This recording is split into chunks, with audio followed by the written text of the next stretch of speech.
could see an illustration of this. So based on a 9% annual interest rate on £10 million job, a month would mean £75,000 only in the interest. And if we break it down to on a daily basis, only the interest payment would be 462. And that does not include the other direct and indirect costs. So the key message here is time is very important, and we will be discussing different tools and strategies that would help us manage our time more effectively. Now, there is a story of a project manager who was asked, how did your project ended up delayed by an year? And his response was basically, it was just a day at a time.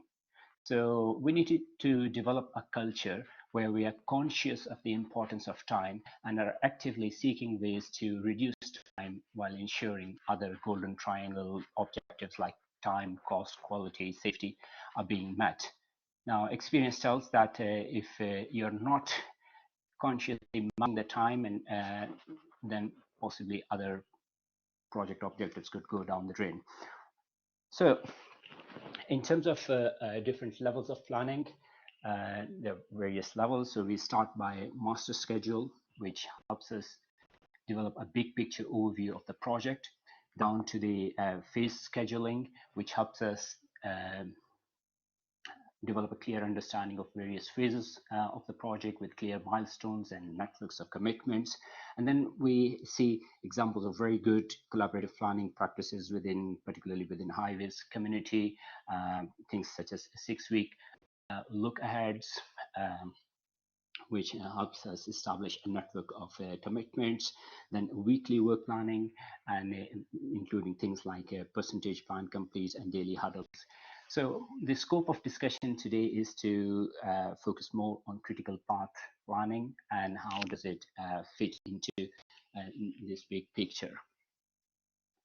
So the plan for this session is we will be focusing more on the practical side of how we could implement the critical path scheduling in our projects. So I'm assuming that the webinar attendees have little or very basic prior knowledge of critical path scheduling, and therefore I will be starting from the very basics. Now, if you are very experienced professional, my apologies, but it may serve as a refresher. I'm assuming that most of the attendees are new to the concept, so I will be starting from the basics. So given limited time, my focus will be on providing practical examples of how critical path scheduling could be used. I will not be covering the theoretical background. There's not enough time. Maybe towards the end, I will share with you some suggested reading that could be used to have a bit more background reading on the topic. Right, so I will start by focusing on how do we develop a network diagram or a precedence diagram, which helps us understand the logic of how the project will be delivered and is very good to establish the big picture overview of the project. Then we will cover critical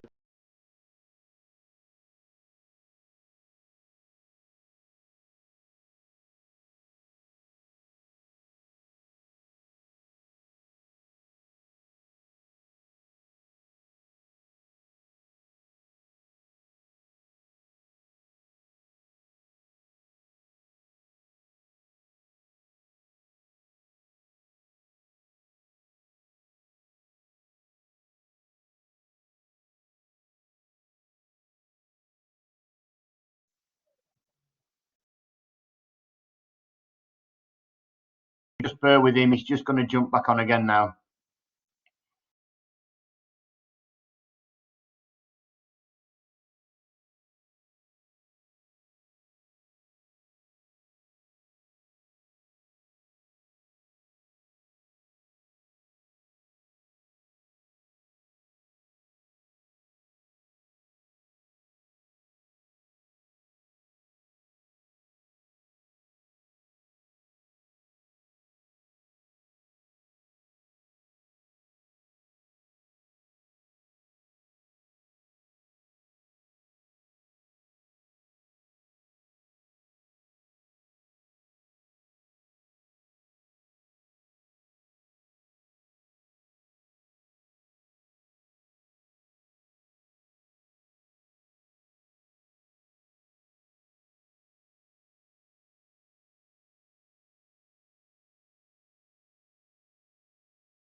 Okay, I think I'm sorry.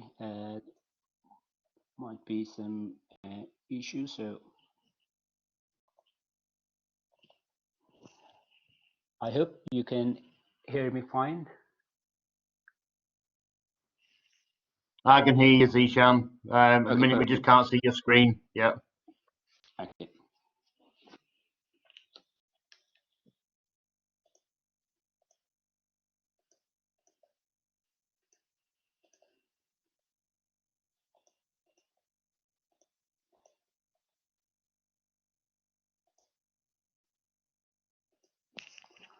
Right. So apologies. I don't know. Maybe a technical glitch. So the plan for the session is we will start by looking at a network diagram is drawn. The network diagram is a useful tool which helps us see the big picture overview and understand the logical uh, order of how different work packages will be delivered. This will be followed by looking into the critical path, which helps us establish how long the project will take, how soon we can work on different work packages, things of those sort. Thirdly, how this information is transferred into a bar chart or a Gantt chart so that we can communicate this information to subcontractors, owners, clients. How we could use this for resource planning and cost planning. And I'm planning towards the end, there will be a small test to see if you have retained all the concepts. Right. So all projects, whether small or big, start by defining a clearly laid out work breakdown structure. So here you can see example of key work packages involved in 2012 London Olympics, an example of a road project here. So essentially, work breakdown structure is a tree structure of our work. It shows the end objectives of the project. It consists of the subdivisions of tasks into manageable sizes. It could help us identify the size, duration, and responsibility. Once we have the work breakdown structure, the next thing is to put these key work packages in a logical order so we could see the connection. So key questions which we ask here include things like which activities must be completed before this activity starts, which activities cannot start until this activity is completed, which activities have no logical relationship with this activity and can take place at the same time. So collaborative planning meetings are very good in understanding the trends and the logical precedence of different tasks. So first exercise, let's take this very simple pyramid and draw a network diagram showing the logical order in which this construction will take place, right? So if you have got pen and paper, you could go and draw a network diagram. I will do it here. So very often the notations which we use is for indicating a milestone of start of a project, we use diamond notations. So here we see that the in this pyramid we have got blocks 4, 5, 6 at the base, and they have got basically no constraints. This work could be done in any order. But if we go on the second layer, for instance, the work package 2, it can only be done if we have block 4 and 5 in their place. So block 2, 4 and block 5 must be in their place before we could place block 2, and likewise for block 3 the constraints are 5 and 6 must have been completed. So let's transfer the information into a logic diagram. So we have got start of the project, and afterwards we could begin work on work package 4, 5 and 6. So it could be done in any um, order. There's no constraint here, but for 2 to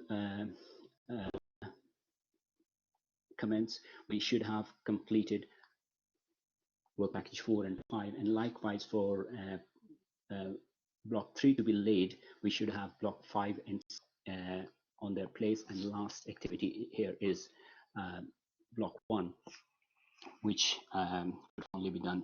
So these are examples of simple finish to start relations, which basically telling us that preceding work packages must be completed before this task would begin. So this is how we draw a network diagram. So further building on this concept, so we could have a collaborative planning with subcontractors. We could ask them for the individual constraints that need to be satisfied. So here is one example which is given here. If you could maybe as a practice try to convert this method statement into a network or a logic diagram as discussed in the previous slide. So here we can see if we start reading, the site must first be cleared and prepared for construction. So that is the first task that must be completed. So once the site is ready, the utility services can be installed and connected to the existing city main lines. So that could be seen as the second work package. So again, it's a finish to start.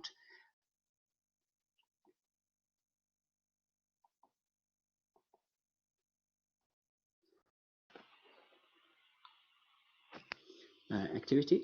The foundation of the apartment building can then be formed and poured. So again, very simple sequential relationship. You can pour the foundation here. After a 10-day period for the foundation to gain strength, work can begin erecting the superstructure. Now here, we don't need to finish for the foundation, all the foundation work to be completed. Maybe it is a work spanning over a 2 months period.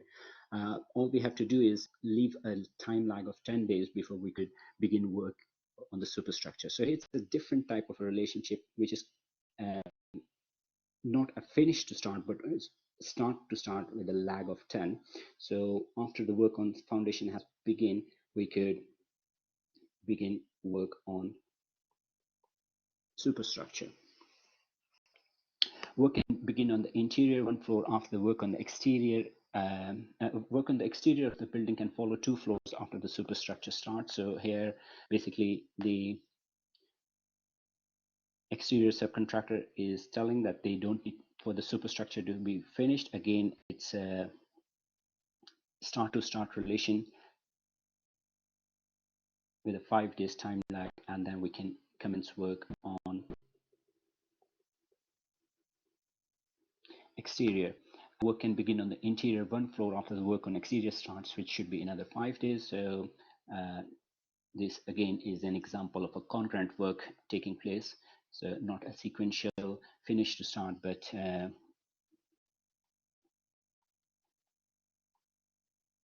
so this is interior, and towards the end, finally clean up the site. So then we can hand over the site.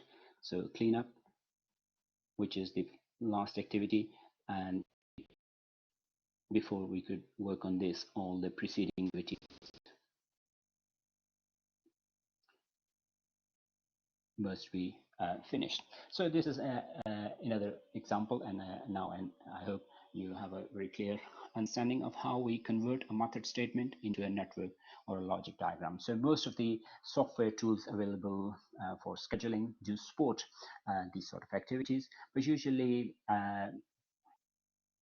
it's better to understand things manually before we jump to use the computers. So we saw how to draw a network diagram. Secondly, we will look into the critical path concepts and how do we implement them. So let's now see. So here is an example of a project. The only additional thing other than the network diagram that we discussed in the previous slide is that the duration has been added now. So you can see the task A has a duration of 4 weeks, task B has a duration of 3 weeks. So question here is how many paths you could see in this network. So you could use your chat window.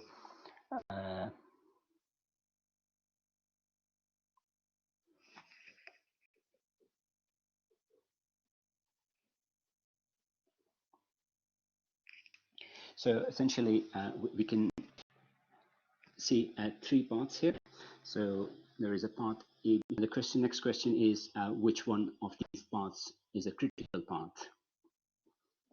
So we have got path A, B, C, G at the top. Then we have D, E, F, G in the middle, and path DHI. So Cynthia, you said, and Deepak, so DEFG, which is correct. So let's see how you have come to this answer. So let's see what's the duration of the path at the top. ABCG, the total duration will be 4, 3, 7, 8, 9, 10 weeks to complete work on the top path. To complete the work in the middle path, we would need a duration of 10, 15, 17 weeks.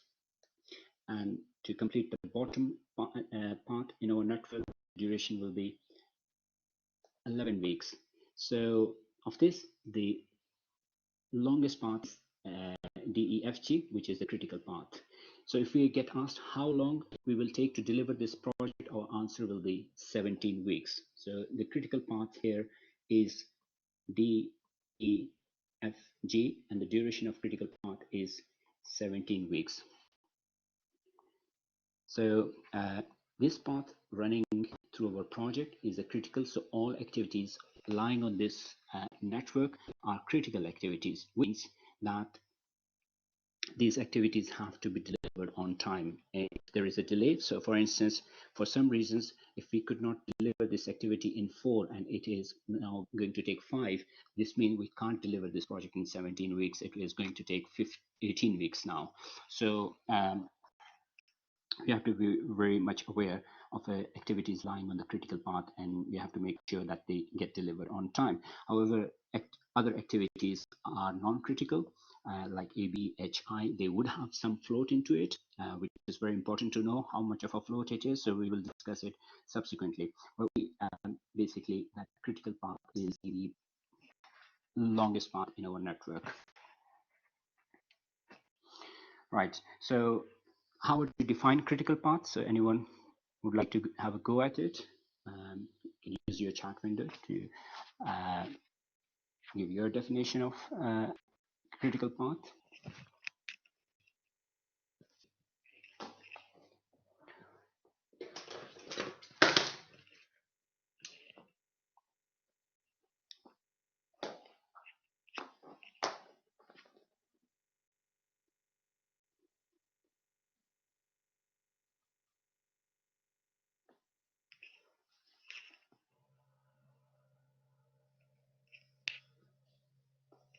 Okay, so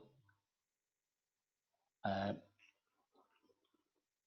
Cynthia mentioned it's a detailed CPM schedule is often the means by which general contractors demonstrate their understanding of what a project needs. It's a delay in any activity will delay the project completion. So critical path is essentially the longest path in the network. A delay in any of the critical path activities will cause the entire project to be delayed. It indicates duration of the project, and it's the shortest logical time to finish the project. I can see, Bradley, can you hear me? Are you receiving the audio?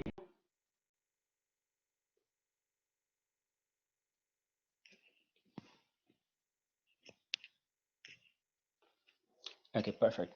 Right. So we have learned what is network diagram, what is critical path.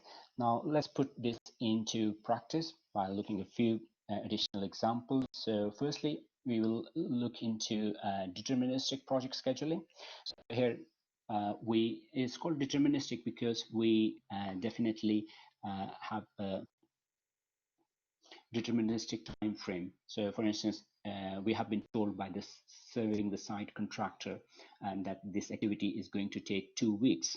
Now, there could be situations where contractors are reluctant to give deterministic time frames. So they could give you a time bracket. So they could say something like it could take between 2 to 6 weeks, depending on those constraints. So we will talk about it later, but here all the subcontractors have provided us with a definite and deterministic time frames. So the first thing, once we know the key work packages and their predecessor relations, is to draw a network diagram. So here you can see the first activity is surveying the site. It has got no predecessor. So that's the first activity taking place in this project. The second activity here is install the drainage, and it has a predecessor A. So this is following the third activity is install the power lines with the predecessor A. The fourth activity is excavate your sites. So it has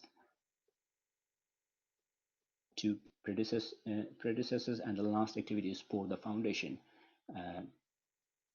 Right. So using the predecessor relation, we have drawn the network diagram.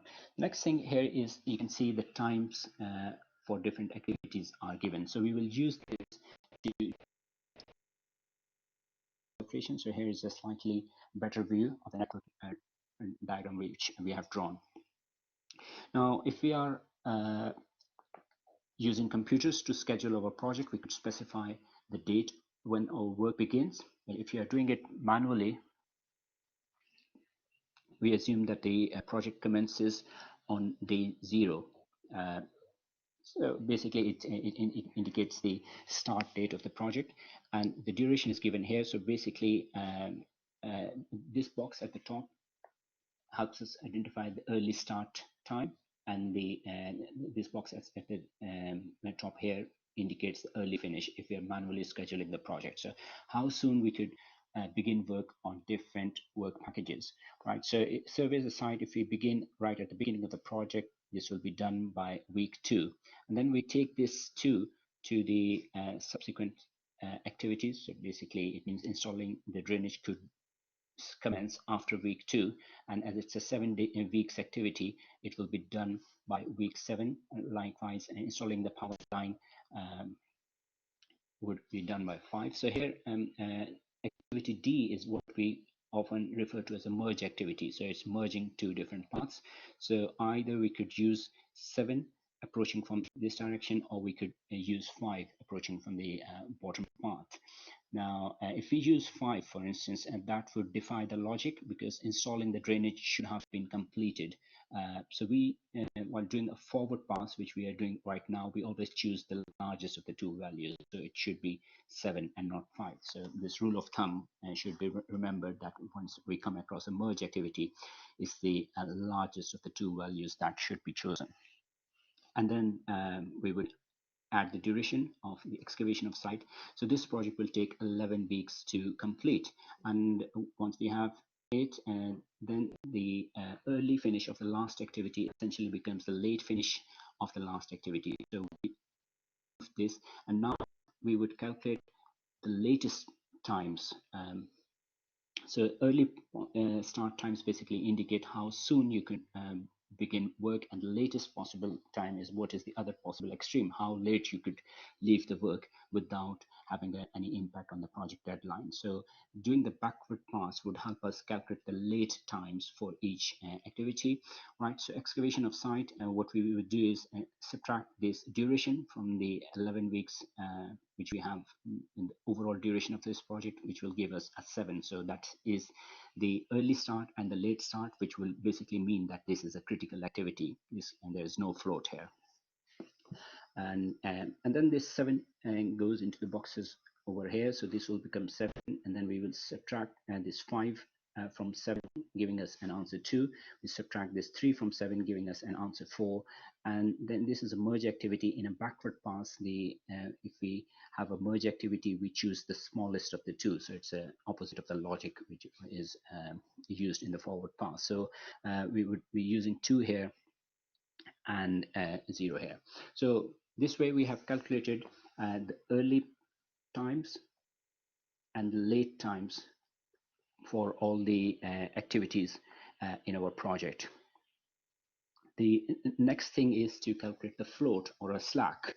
So slack is basically computed by subtracting the box from the top from the box at the bottom. So 0 take away 0 is a 0, 2 take away 2 is a 0, 4 take away 2 is 2, and 7 take away 7 is a 0, which basically means that only we have got a slack of 2 weeks with the installation of power line. Other than that, all our project is critical. So this is the critical path running through our project. So this computation has help us answer a lot of questions. How soon I could begin work on different activities, how late could I leave it, and which activities have a float and how much of a float is there. Right, so we saw this example. Now, in various cases, the contractors, subcontractors may be very reluctant to give us deterministic time frame. So here we are talking about a scenario where we had a collaborative planning meeting and the subcontractors have come up with time frames. So here, for instance, the general contractor believes that it will take 8 weeks to complete site preparation, give or take 2 weeks, and that the substructure can be finished in 12 weeks, give or take 3 weeks. So in a highly uncertain environment, time bracket is given rather than the indefinite time scales. So how do we plan in such a situation? So here, basically, we apply some laws of statistics to come up with the expected activity duration based on the time bracket which is being given.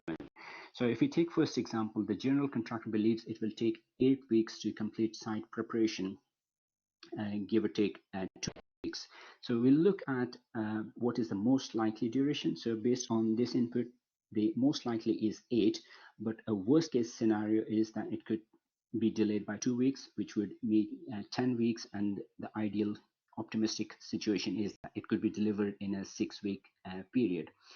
Then we use our knowledge of statistics to identify the expected activity duration, which is using a formula, which is this should be a optimistic duration plus 4 times the most likely duration by 6, which is giving us an expected activity duration of 8 and standard deviation of 0.67. So within our critical path calculations, we would, rather than using the most likely duration, we will be using expected activity duration. So if we take another example before we move on, the steel subcontractor would like to finish erecting the superstructure in only 15 weeks, but thinks it will probably take 18. So here, however, any mechanical problems will lead to a serious delay of the superstructure due to the concurrent projects using other resources and could result in the activity taking as many as 33 weeks. So here, 18 is the most likely time, optimistic is 15, and the pessimistic duration is 33. And based on this, we have come to the expected activity duration of 20 weeks. So it does apply principles of statistics, and there are other advanced techniques such as Monte Carlo simulation, which we use to assess the risk. So without going into too much of a detail, this tells us basically how we would schedule a project in a situation where we have not got deterministic time frames, rather the probabilistic times. Right, so we have learned how to draw a network diagram. We have seen the critical path. Now we move to the Gantt charts or bar charts, how we transfer this information into a bar chart so that it could be used as an important communication tool across the team, right? So we will just do this simple example. So here the project, as we are manually scheduling, we specify day 0. If you're using computer, you can specify the day the project starts. So 0, 4. Now this 2 becomes early start time of this. D is a merge activity, so we could either use 2 or 4, and we will choose the largest of the 2, and we will be using 4 here. So 2 at 5, 7, 4 at 3, 7, 5. For F, it will be 7. G is a merge activity, so we will choose the largest, which is 7, 11 here, and 11 here, and 13. So this has given us the early start timings. Now we will do the backward pass, which will give us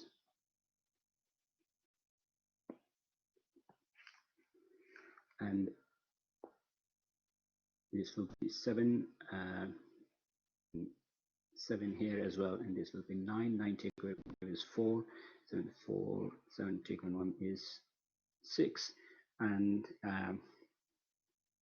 so B is a merge activity, and we will be choosing the smallest of the 2 values, and A is a activity, as well. So it's a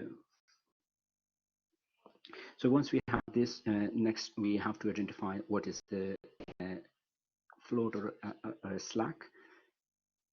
So here we will, for calculating the slack, basically the formula is subtract the box at the top from the box at the bottom. So this gives us a slack of 2 here as well, slack of 0, 4 take away 4 is a 0, slack of 0, slack of 2, 2 here, 0, and a 0.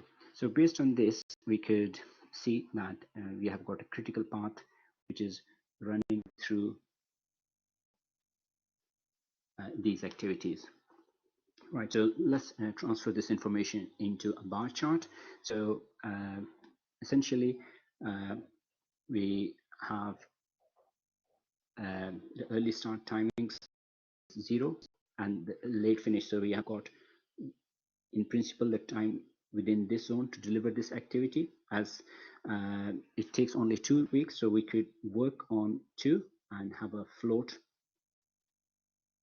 for the remaining 2 weeks that could serve as a buffer. For activity B, it will be all 4 weeks of work. Now, if you look into activity C, it is commencing on week 2, and it goes on for 5 weeks. And likewise, if you look at activity D, and by the way, C had a float of 2 as well, right? So we would develop a bar chart based on the information within this critical path schedule, indicating where is our works and where do we have the float, right? So this way, we transfer the information from our network diagram and calculations to a bar chart. Now here, I would like to ask a question. Here you could see 2 bar charts from a project. One is a before situation and the other one is an after situation. And the key difference here is that previously the project was being delivered in a 24 weeks period.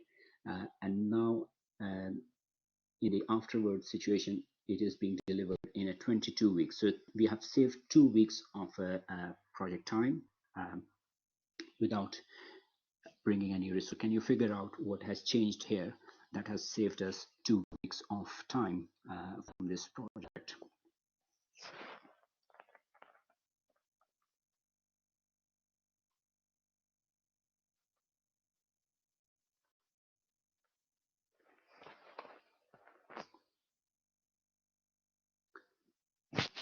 Okay.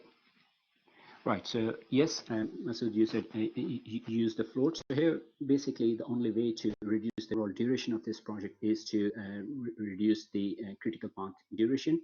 So we have looked into our network, and we have seen this is the critical path. If we could possibly reduce the overall duration, so here we can see the resources are shown on have been overlaid on this network here. So by diverting resources from non-critical activities to critical activities, so we have got a lot of a float here sitting around, and so what project manager has done is diverted resources from a non-critical activities to critical activities. So bricklayers, previously there were 4 bricklayers working on task 8, so this has been reduced to 2, and we have diverted some of these bricklayers to a critical activity so that we get the job done quickly. So by diverting resources from a non-critical to critical, we have saved 2 weeks from our project. So as previously said, time is money. So that is right. So this is another example of bar charts, and you can see different versions of the bar chart here. The key difference here is, and this is the project manager's bar chart based on this network. It basically includes all the information. So it's basically telling you based on the early start timings when work will commence, and also it includes the information on the float. This is bar chart for the subcontractor. So we have removed all the information about the float from this. We don't need to share this information across the subcontractors, so only when they need to begin the work. So the float information is missing. From the subcontractors part, here is an example of an owner's bar chart, where rather than working on the early start, we are working on the late start timings. Right. So we will see another quick case study just to reinforce the concepts we have talked about. So here is a description coming out from a collaborative planning meeting of a pump house construction, what work needs to be done. So if you are listening to it later, you could just pause it and maybe draw a network diagram and maybe compare it. So here the first activity is drilling of well, and then so based on this method statement, we have produced this network diagram. Now, as we have discussed that before, I'm moving to the bar chart bit. So the first thing here is to identify what is the playing field, basically. So for the drilling of well, the early start time is 0 and the late finish is 11. So we have got all the time from the beginning of the project, right, to end of the week 10 of this project to schedule the work. The actual duration is just 4 weeks. So we could decide to work here, or if we want to postpone it, we could just do it on late start timings. So we have got this leeway here. Likewise, for delivery of material, the duration is 2, and we could schedule it between the early start time and the late start. Excavation is a critical activity as it's shown, so we can't do anything about it. So we could prepare our bar chart based on the early start times, which is always a good practice. So based on the earliest possible times, we have scheduled the work, and all the work is taking place at the earliest possible time, and we are enjoying the float towards the end of the project. The other extreme possibility is that you enjoy all the float upfront, whereas all the work will be commenced towards end of the project, right? Not recommended one, but theoretically it is possible. You could still deliver the project within stipulated 15 weeks period, but this will be a much more sensitive project because all the work is being done at the last minute, so much more critical. So here you're seeing example of a resource loaded bar chart. So every activity has some requirement of workers or laborers. So we have loaded that onto the bar chart here. And based on this, we have a cumulative figures here. So on day 1 of our project, we will require 19 workers, on day 2, 19, and then it falls to 10. Now, when we deal with resources, such peak and trough is not seen as very good. So we could make use of this float information. So here is the before situation, and this is the after time bar chart. So here we could see we have adjusted and we have made use. So for instance, some of the activities have been played and we are using the float earlier on so that we could get a slightly more balanced resource profile. So we are not hiring and firing people at random. So there is the Microsoft project, so we do it in the classes. So some of my students have tried it, so this could be looked at it. See things going wrong in a lot of projects. Very often the problem is with their poor time management. They're not being delivering the activities. So here is an example of a Scottish Parliament construction. The initial cost, or approved cost, was 50 million, and when it was finally delivered, the project cost was 440 million, almost close to 9 times over its initial budget. And here you can see there was a government report into it, and this is a bar chart from that report, what was planned and what was the actual. You can see the problem which went on, that they were still producing their schematic and detailed designs right to the middle of the construction. So this is construction going on here, and that's so the guys were not clear what they were doing, and so Cynthia, we will come to the questions later on. I'm conscious of time. So there's a good government report on this project, a good read on what some bad project management practices and some key lessons learned. So we learned about bar charts. Next, move to the resource planning bit. So how do we use this information to manage our resources? So again, same concept of producing bar chart and loading it. So we call it the schedule loaded Bar charts or Gantt charts is often referred to as equipment loaded schedule. So the sequence is you create a bar chart indicating the float, you load your bars with the equipment and examine loading and adjust the bars within the float. So let's take an example scenario here. We need certain resources. So in this example, it's a D8 caterpillars. And this is the project network shown here. The resource requirement for each of the phases of the project is here. So for instance, activity B requires 2 caterpillars, activity D requires 2. So it is within this table. So we have transferred this information into a bar chart here, and we have loaded the equipment requirement onto the bar chart. So here you could see the equipment requirements. We start with 2 caterpillars required in the first 2 months, and then it goes on to 8, and then it peaks at 12 caterpillars. Now we have been told we can't bring any more than 10 caterpillars, maybe because of a safety concerns or whatever. So what could be done to reduce the resource demands? Again, we go back to our bar chart, see where the float is, and if that could be adjusted. So here, for instance, we can see the problem lies within this zone. Now here within this zone, activity B cannot be changed. So we are left with either we delay activity P or we delay activity F. So you can manipulate any of those activities. So if we delay, for instance, activity P, it will be a case that we move the work from here, and we can't place it here because again this will create a resource overload in month 7. So we have to place it over here, and that would increase the resource demand here. So the total will go up to 7. Okay, that is one possibility. But the other possibility would be to delay activity F. And if we delay activity F, it will have a knock-on impact on activity O as well. Likewise, by delaying activity P, it would have a knock-on impact on activity L.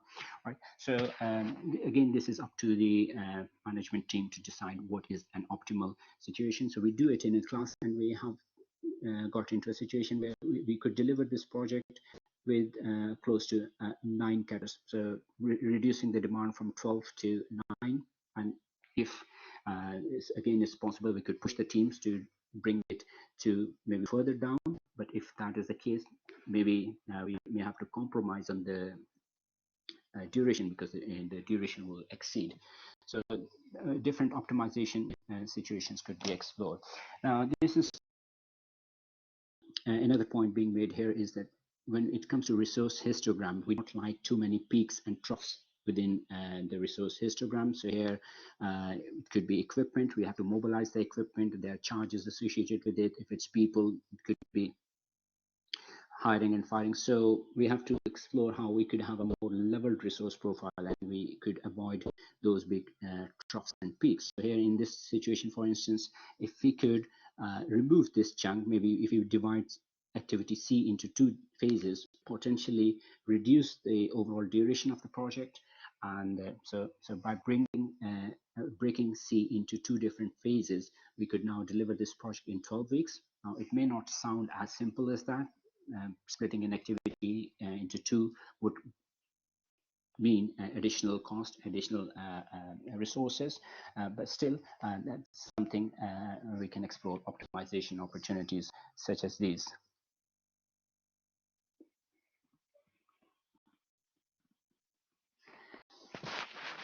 Right, so now we move to critical path calculations and moving into the cost planning. I can see there are a few questions. We can leave the questions right to the end, so that we can finish on time.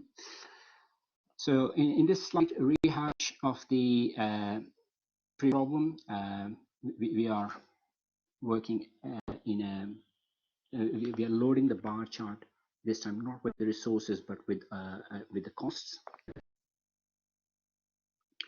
And we have put here a constraint that we don't want more than 110,000 cash flow exceeding this time.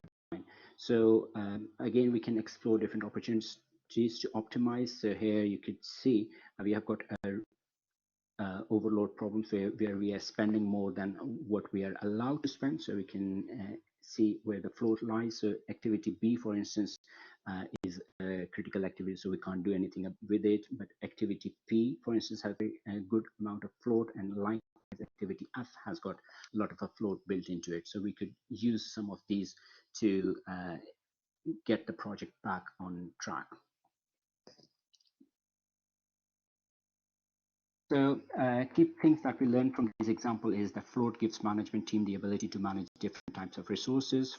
From a resource management viewpoint, float is more important than the critical activities. With critical activities, management got no choice, but with float gives managers the ability to fine tune the project and better manage cash flows and other resources. Right, so we'll just quickly go through one case study which will try to bring together a lot of these concepts, and which will give you a chance to apply the concepts that we have learned. So in this case study, you will gain confidence in building and managing a project. Work on this project commenced on 1st of March. So this is the sheet. If you are doing later, you could just use it for practice. So you can, as we did, we could start by doing identification of the early and late possible timings for different activities once we know the logic in which different activities will be executed. So here is the calculations have been done. So there's a forward pass. The only thing, just a reminder, is the merge activity. So once we come across a merge activity, for instance, installation of a drywall, we could choose either 23 or 18. So it is the largest of the two values that should be chosen. And likewise here, you could see the backward pass, which would give us the late possible timings. And then we could use this information to identify the float. And here is a computer generated overview of the same network diagram. Now, if we are manually scheduling, we have to convert this information into the calendar days, because this, for instance, saying to a framing exterior wall contractor to turn up on day 9 of my project doesn't mean anything. We have to convert this information into calendar days. So it's just a mapping exercise which helps us convert the project day work days into a calendar days. If we are scheduling it on a computer, it is done automatically, so we don't need to worry about. So here's a computer generated schedule or a bar chart. Okay, so based on this, we could generate different types of reports. Now we will go through different situations to reinforce the concept. The first one is the work commenced on above project according to the schedule. Things were going according to the plan. John the carpenter, involved in framing the exterior walls, he started to work on the schedule. However, 2 days after commencement, he gives you a ring informing that because the weather-related factors, framing the exterior wall will take 7 days to complete rather than 5 originally scheduled. You reckon, is this a problem? So here we are talking about this subcontractor, and the work was supposed to take 5.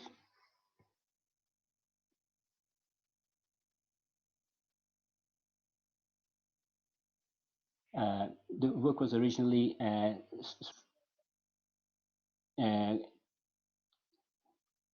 will take 7 days to complete rather than 5. Is there a need to inform the project client at this stage? So here we can see this is essentially a critical activity which is taking place, and any delay in this activity would have a knock-on impact on the overall duration. So it is important to inform the client. So a delay in 2 days in this activity would have an impact on the overall duration. So we will not be able to deliver this project 18th of April. 2 days would have a knock-on impact. So it will be important to keep everyone informed. So you call in the project client, informing her that the project will be delayed. She does not like the sound of this and asks you to ensure the project is delivered as per the contractually bound agreed upon schedule, or contractor is liable for liquidated damages due to delay. Contractor working on the windows and doors and painting exterior activity offers you an opportunity to accelerate their delivery by 2 days for an extra cost. Right, so here to address this shortfall, you explore the situation with different contractors and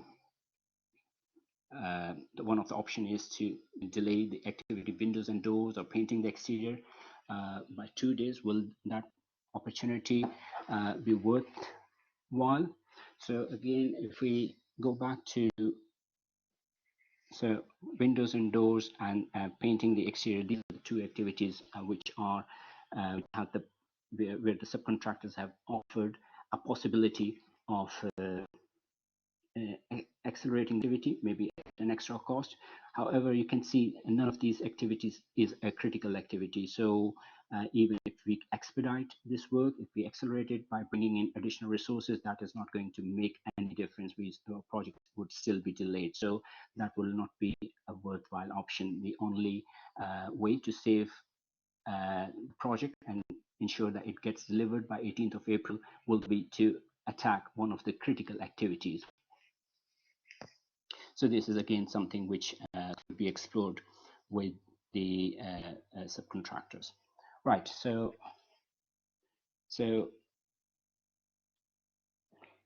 next we look into a situation where project client is asking if we could pour a 12 inches thick slab instead of 6 inches as was originally planned. At this time she wants project delivered on time and is not granting any extension of contract time. You call in a relevant subcontractor who tells you the time to form and pour a 12 inches slab will be an 8 days job.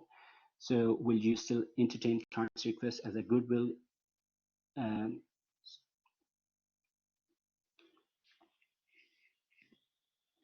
right, so here again we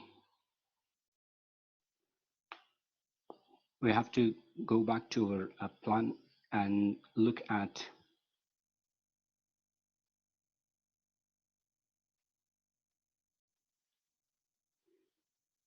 forming in the pouring of the slab.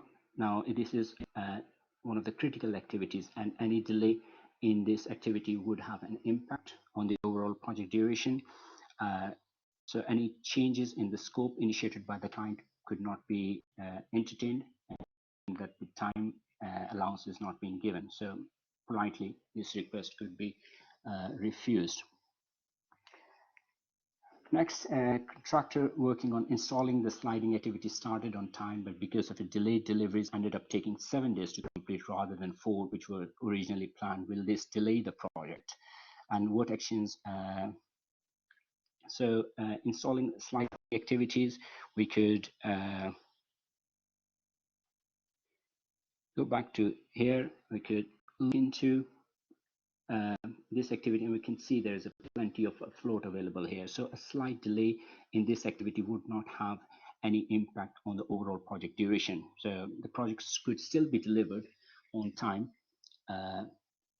But having said that, we have to see the link between the activities following. So there is a link between installing the sliding and painting exterior. Any delays in this activity will transfer into the subsequent activity. So it will be important to notify the contractors who are commencing the work after this activity.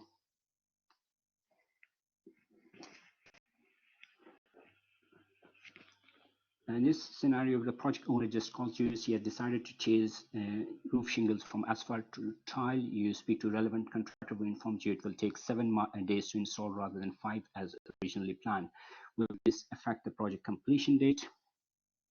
So here we go to this and a change in this activity.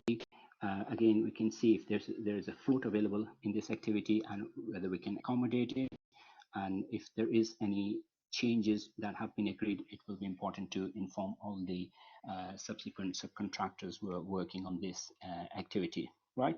So this is just a quick overview of how we could use the method. So just a recap, some of the significance of method. It gives us the freedom. So we know non-critical activities can be delayed, which is an important tool to ensure better management of resources. It helps in resource allocations issues. It will help us finish the project fast. It will help us communicate this information, and it's a legal requirement in certain countries. Right, so I'm conscious of the time, and sorry for holding you up slightly more than the allocated time frame. So I think I will draw a line here, and I'm happy to take a few questions over here. So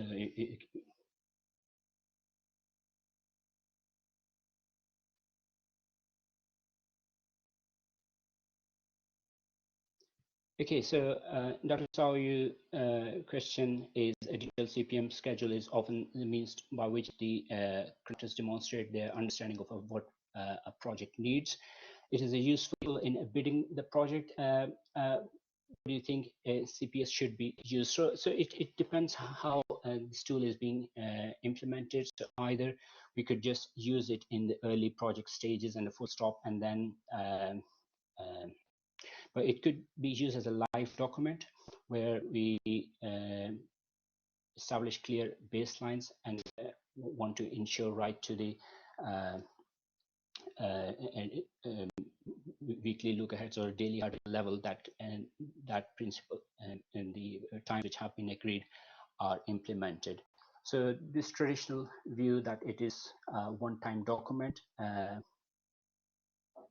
which is just good for just a bidding phase, could be slightly be increased.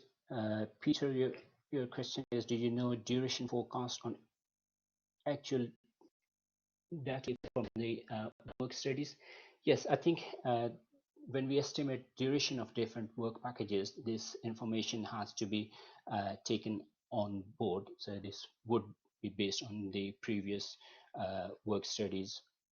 So given the limited scope of this presentation, we didn't go into that level of details. How do we go on estimating duration? Here we have taken this assumption that the estimation has been given, but obviously it has to be based on a previous study.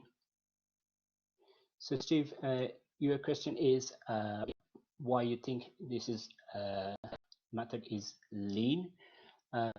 So it depends how rather than putting the boundaries between what is lean or not lean, it is essentially helping us better manage our time, better manage our resources. So it could implement the tools, right? So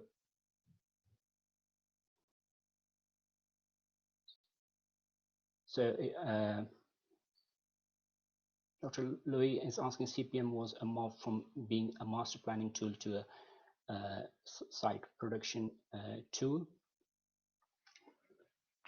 So we are seeing a lot of development currently. We are gradually moving towards the world of 4D modeling or 5D modeling, where we are bringing in a lot of live data from the site. So this gives us a better control on our production environment so that we can better sync our activities.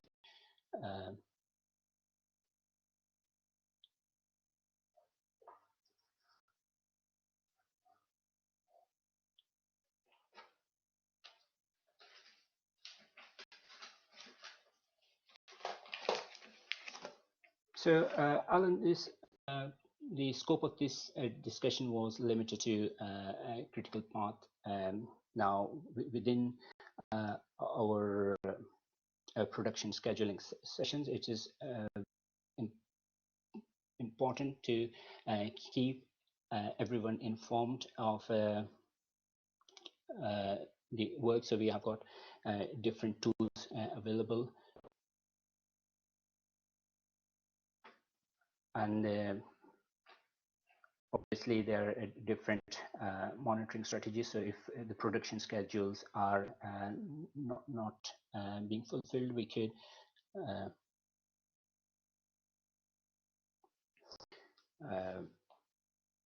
there are tools such as baseline tools that help us look at deviations from the agreed upon timeline and do corrective interventions.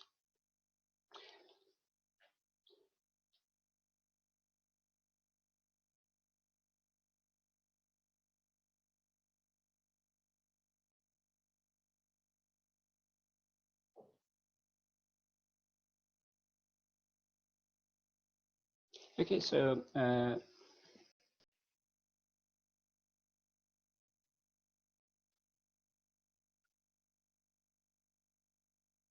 think we should not take Dr. Loy critical path as a solution to all those. So you're talking about a project with 15 to 20,000 activities. It may be a good tool to develop a good overall view. Now, if you have got such an extensive level of activities, it depends, and there are a number of different tools which are available at this level. CPM could be a good tool to develop a big picture overview, but at that level of details, things that we discussed, for instance, network diagram, they will be very difficult. So it maybe this is at that level of detailed uh, planning, you would need maybe a higher level schedule and much more detailed schedules for each of those work packages.